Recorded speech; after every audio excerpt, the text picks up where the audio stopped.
పద్ధతిని తీసుకొచ్చారు సిద్దిపేట ప్రజా ప్రతినిధులు. అంబేద్కర్ చౌరస్తా సిగ్నల్స్ దగ్గర 10 మీటర్ల పొడవుతో గ్రీన్ నెట్ ను ఏర్పాటు చేశారు కౌన్సిలర్ దీప్తి నాగరాజు. మాజీ మంత్రి హరీష్ రావు పిలుపుతో మొదటి ప్రయత్నంగా నెట్ ఏర్పాటు చేశామంటున్నారు. దీన్ని 45 మీటర్ల వరకు పొడిగిస్తామని తెలిపారు.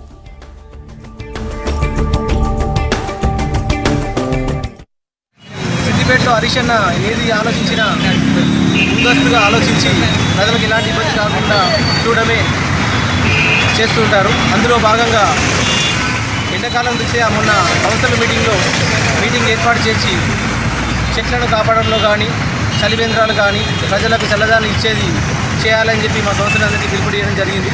అందులో భాగంగా మా వార్డు 4th వార్డు పరిధిలోని గ్రాండ్ హోటల్ నుండి లక్ష్మీరాజు వరకు సిగ్నల్ పాయింట్ ఉంది. అక్కడ వెహికల్స్ ఎక్కువగా సిగ్నల్ దగ్గర అవుతాయి కాబట్టి అక్కడ గ్రీన్ షెడ్ను ఏర్పాటు చేయడం జరిగింది. ప్రస్తుతానికి దీన్ని 30 ఫీట్లు 70 ఫీట్ల వెడల్పుతోటి దీన్ని ఏర్పాటు చేశాము.